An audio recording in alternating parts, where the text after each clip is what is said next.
All right, so we've got some homework to do. We've got these truss problems. So it's 292 and 294 are the ones that I want you to work through.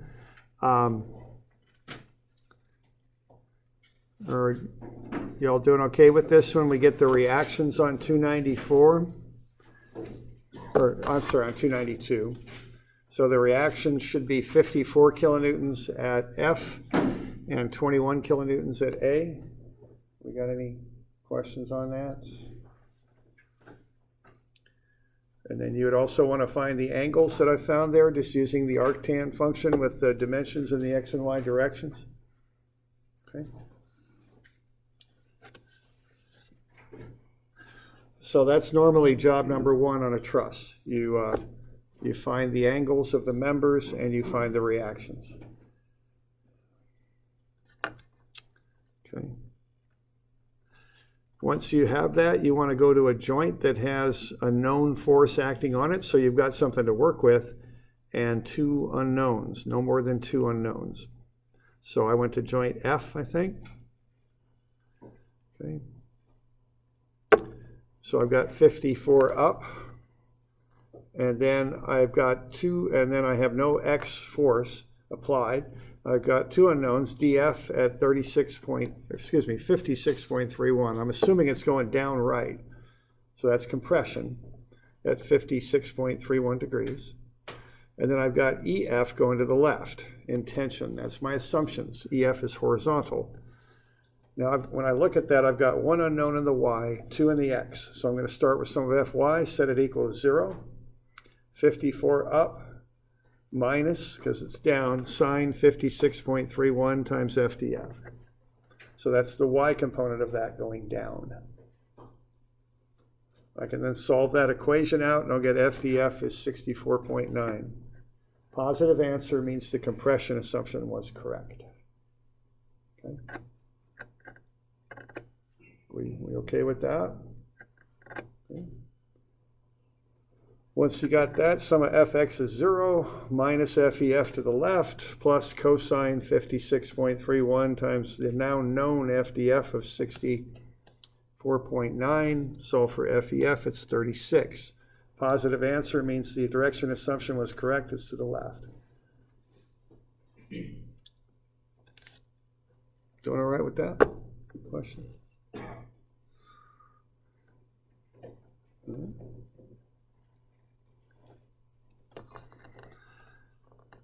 So what that means is DF is pushing on both joints, on joint F and joint D. EF is pulling on both joints. So DF is in compression, it's pushing on both joints. EF is in tension, so it's pulling on both joints. So I can now kind of start working my way through the truss. Now when I look up at joint D, I've got three unknowns still, DE, BD, and CD. That's too many, so I got to go to joint E next. Okay. Joint E is pretty straightforward. Sum of Fx is 0. BE is the same as EF. It's going to be 36 tension. When I do equilibrium on that joint in the x direction, I got 36 to the right, BE to the left. BE, when I do my sum of Fx is 0 equation, I get BE is 36 tension. DE is a zero force member. Because there's no applied y force, there's no other members in the y direction. So when I do my equilibrium, 0 is FDE. Okay. Questions on that?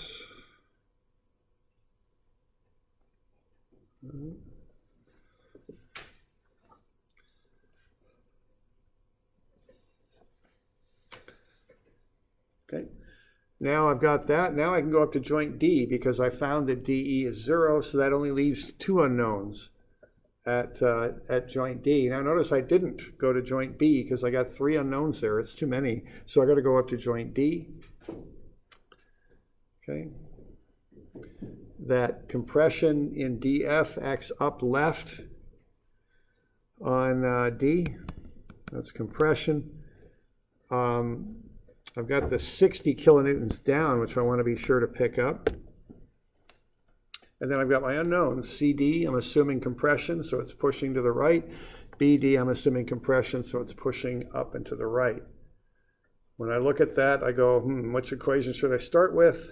CD is horizontal, BD is angled, so there's only a y component for BD. CD does not have a y component, so I'll start with sum of Fy equals 0. 60 down is a negative. Sine 56.31 times 64.9 is positive because it's up, plus sine 36.87 times BD, that's up also.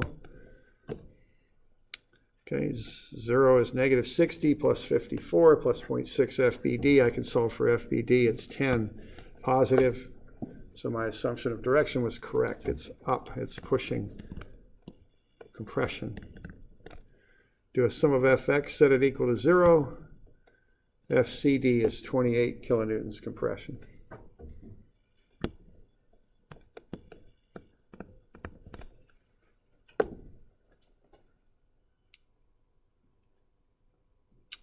All right, so that's the method there. You work your way from one joint to the next. If something's in compression, it pushes both directions. If something's in tension, it pulls both directions.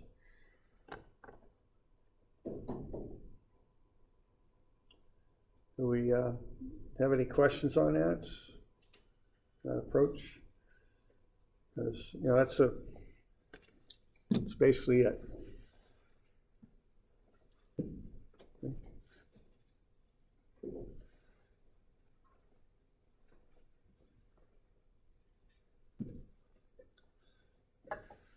Now, again, this stuff, you have to do it for the homework. Give yourself some time to do it. It takes a while to work through these. Don't rush through these because, I've keep saying this, but I've been doing this about 30 years now, and I've seen the mistakes that people make. And people make mistakes and they start rushing through this.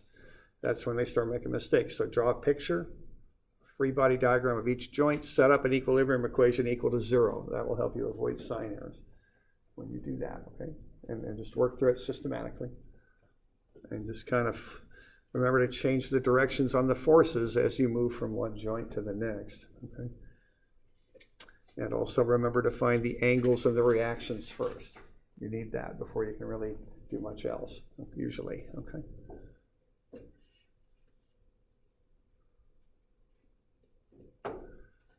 Any questions on this one?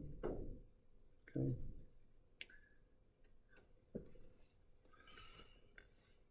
And pretty much on this, as long as the thing's solvable using methoded joints, which they're not all, some of them are a little too involved to solve with joints.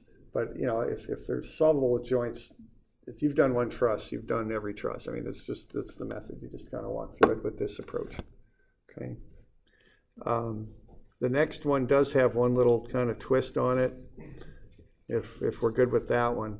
Okay, the next one, the one joint that might be a little bit challenging is, see, you've got kind of what you have with that truss is you've got a triangle there, a triangular, kind of that central triangle there, I guess I'd call it, BCE. Then you've got the other stuff at right angles kind of attached to that. You're going to have to solve out a joint that has two equations and two unknowns with it, okay? Joint E, it might be joint C or B. It just depends on how you approach it initially. So you can't always get one equation and one unknowns when you do methoded joints. So there's two ways to handle joint E there. So I'm just pulling out joint E to kind of describe what I'm talking about. And it's just a matter of solving equations. You just have to work through these. And they're just systems of equations. So if the truss has angles in it like that, you'll get into two equations, two unknowns, or you're going to have to use inclined axes. So if on this one, if I'm doing joint E, if I go sum of Fx and set it equal to 0, I'll get FCE as 1.265 times FBE. I started off with a sum of Fx equation because there's no forces in the x direction, so it keeps the equation simpler. I can get a nice simple substitution going there.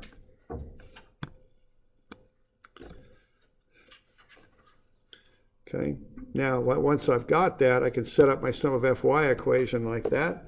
12,000 down plus sine 26.57 FBE, that's up, plus sine 45 FCE, that's up. Then when I've got my FCE, I can plug this bit in for it, like that.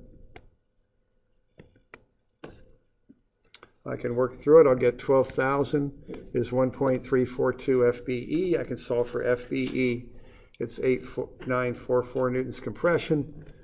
Multiply that by 1.265 times that FBE. I get FCE, 11,314 newtons tension. Okay. So that's how you could do that with two equations, two unknowns.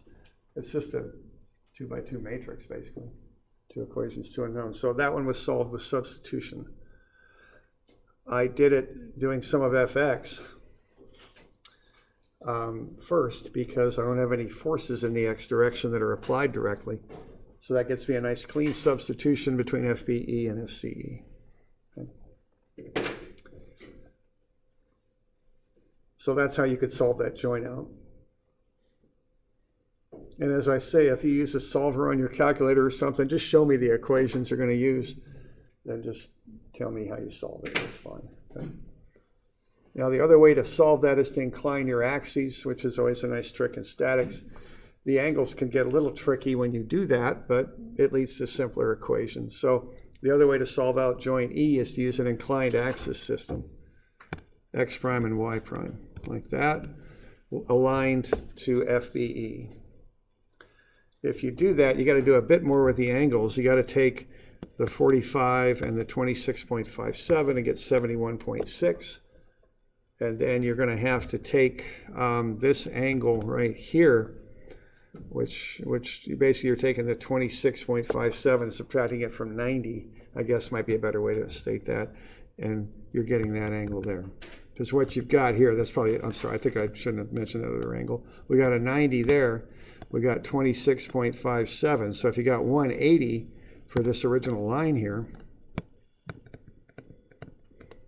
take away that 90 degree between the x and the y force, x and y axes there, and then take away the 26.57, you're left with 63.4 degrees. That's where that number comes from.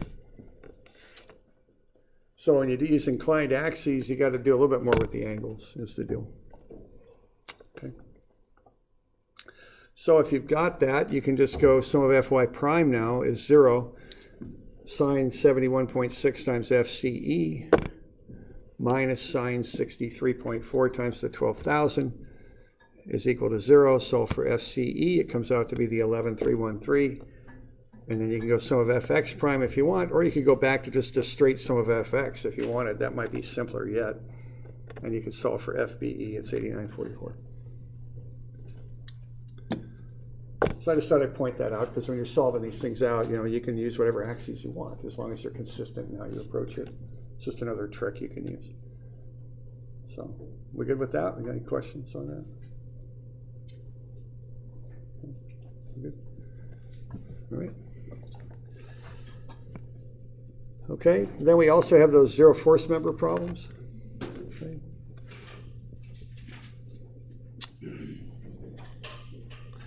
All right, so what you want to do on these, there's 5 of them. You just need to pull out the page out of your book, and the page is page 18. Thank you. So it's page 18. Just pull page 18 out of your book, mark the zero force members with zeros. That's all you got to do. Okay, now the general rule is you're going to do a sum of f, x or y, and you can use inclined axes, and you're going to set that equal to 0. That's basically how you analyze these.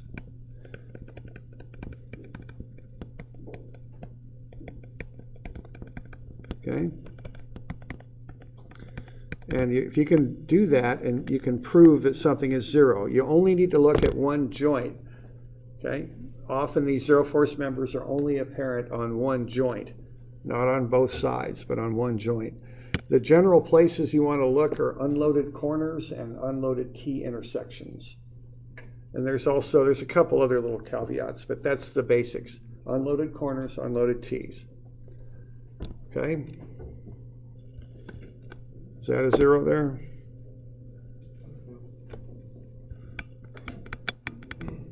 think it is, okay. Unloaded corner. If you look at joint B and go sum of Fy, you get 0 for AB, right? Same thing on the BD. Okay. Might be a few others floating around in there too. I think there are. That's not all of them on that truss, but that's a lot of them. Question on any of that? What about the weight of the top bar resting on from B to A? The weight of BD resting on that? Yeah. We're ignoring that. We're considering these to be weightless. We're in the theoretical world of a statics book is where we are. Yeah. Okay.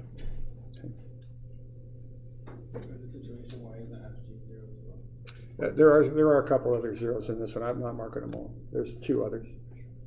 Okay. All right. Good. Okay. Unloaded T's. It doesn't matter if they're at a right angle or not. See, that's a 0 right there. The reason is I can go sum of Fy and set it equal to 0. When I get that, I got a little angle in here, theta, whatever you want to call it, but it doesn't matter. The sign of an angle is just a coefficient, It's just a number. It doesn't affect a 0 kind of calculation. So if I go sine theta FFB, I can divide through by whatever number sine theta is, and that'll just go away. So it doesn't make any difference if there's an angle in there, okay? There's some other ones in that one too, okay? Some other zeros in there too. So unloaded corners, unloaded T's. They can be angled or not. It doesn't matter, okay? So questions on that one? Okay. All right, now this is kind of a funny one, this one. Now, this gets into the most theoretical assumption. The assumption here is that this vertical force is exactly in line with BC. And for that reason, that's essentially an unloaded T right there. That zeroes out. The assumption here is AB is not required to keep BC in perfect alignment, which I think in reality it would be. But we're off in theory world here, off in a statics book somewhere. So we're going to assume there that P1 is perfectly aligned with BC. So that's basically an unloaded T there. So AB would be 0. Okay. We good with that? There's some other ones in there too. Okay.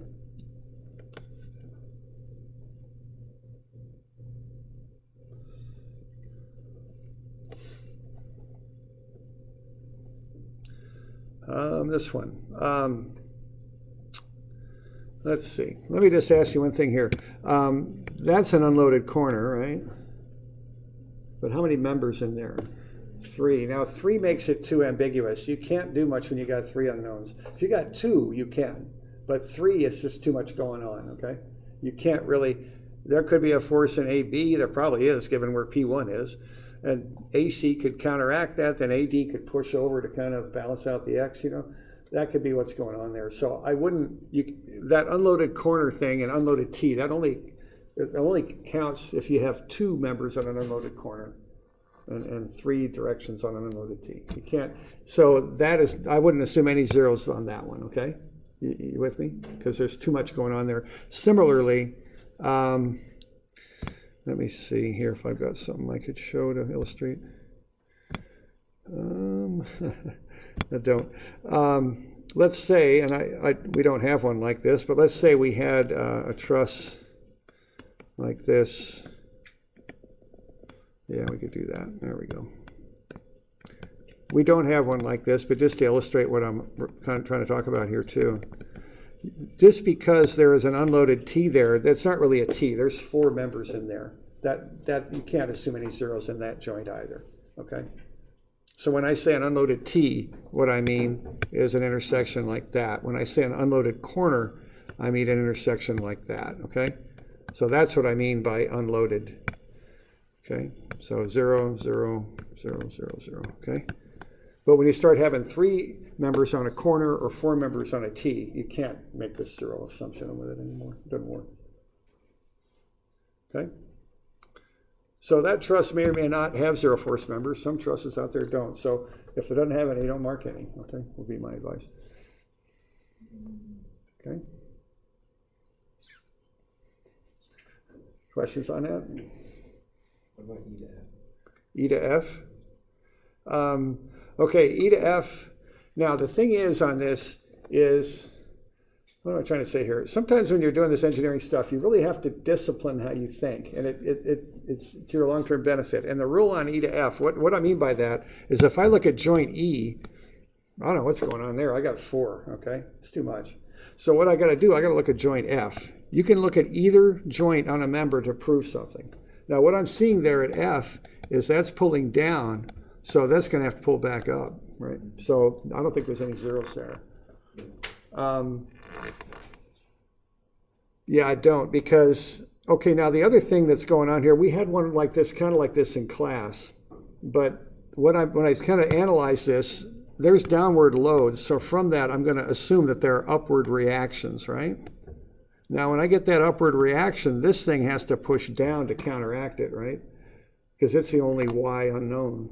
When it pushes down, it also pushes left, so FG is going to have to do that to counteract it. That's kind of if that's kind of where you were going, maybe further on that. I mean, there's no zeros on FG, it's not 0. Yeah, I was just wondering if P sub 3 would be distributed into from F to E.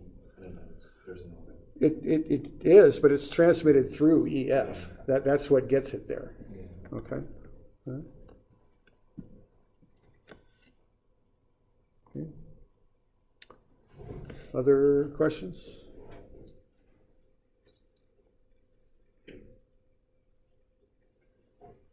Okay. So like I say, if there aren't any zero force members, don't mark any, don't invent any. Okay. All right. All right. Okay, now this one's got a few in it, and the kind of each one of these has its own little topic or lesson or whatever you want to call it. Now that's an unloaded T, right? So that zeroes out. It's C. But remember, when they're 0, it's like they're not there anymore. So if BC isn't there and you go up here, what can you conclude about BD? Yeah, so you can kind of track these through. When you take one out, you can kind of look at the truss and kind of work them through. All right? So that's the last little thing on this, is that, you know, you can work your way through in kind of a chain, so to speak, from 0 to 0 on some of these. Okay?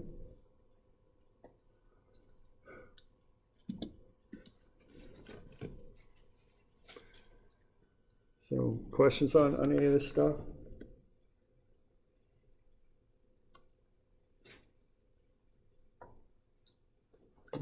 So in the real world, when they take these trusses out, are they necessary when they construct the bridge? Could be, yeah. Okay. You know, I remember, you know, I guess the question was like in actual practice, where are these zero forces at? They might be in, the one thing I remember, again, when you're building the bridge, you kind of have to cantilever the bridge over a river sometimes, you know. And so you might need members in there to support it when you're kind of extending it over the river. The other thing is, I remember doing this, I haven't done a whole lot of bridge design, or any really, professionally, but I remember in school, we were doing things called influence diagrams at some point. It was in a more advanced civil structural class. And, you know, basically we were saying, okay, here's a truck, you know, let's put the truck, there we go. That's a truck, okay. There we go. Well, now the load's here. Let's analyze the truss. Now the truck's here. Let's analyze it again. You know, there's all these different loadings you can have on trusses. Now, roof trusses, not so much. There's one standard loading. But when you do bridge trusses, is you have different traffic going across that thing, you're going to get different loading patterns. So keep in mind that this might be one loading that truss undergoes, but there could be other loadings too. And that's another reason why those members might be there. Okay. And then the other thing is, when you're building a bridge, you know, if you've got your river valley here, you know, you're going to get your footing in here. at some point, that bridge is just gonna be hanging out there, maybe. I mean, maybe not, it depends on how they build it, but it might be like a cantilever for a while. There might be members in there that are required to hold that cantilever up as they build it across, you know. I don't know if you ever seen, I think they're Photoshopped, but you ever seen those bridge photos where the bridges don't meet when they bring them across? Oops. You know, that kind of stuff. I don't know if they're real or not, but you know, it's always a risk in starting a project from two directions at once. I've seen that with mining tunnels too. Actually, there's a guy that works there. He was telling me about, he worked at in a mine up in it was Australia, or I can't remember, but they were shooting, this actually, something like this happened to some people I work with too. They were shooting a line down a mine. You know, mines are kind of, again, I've never worked in a mine, but you know, you're in the dark, obviously, and you're just kind of going into a side of a mountain or whatever. So they set up the instrument and took a backside, it's called, on a plumb bob to get a line. And this was all done where the engineer was off on like a trestle they were designing a tunnel to design their trestle, their railroad to kind of pull the stuff out of the mine.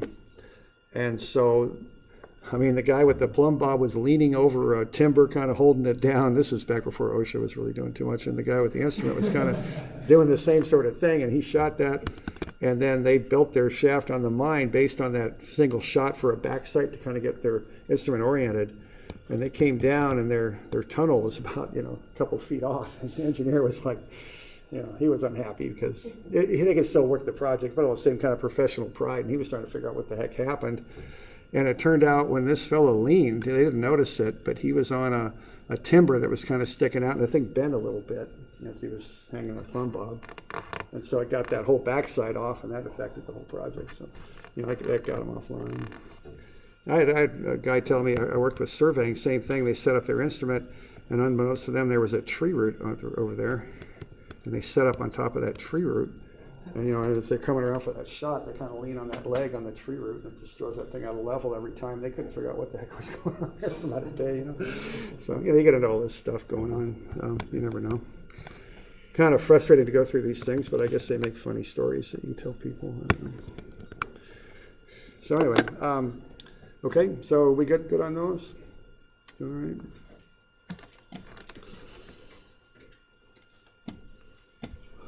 All right.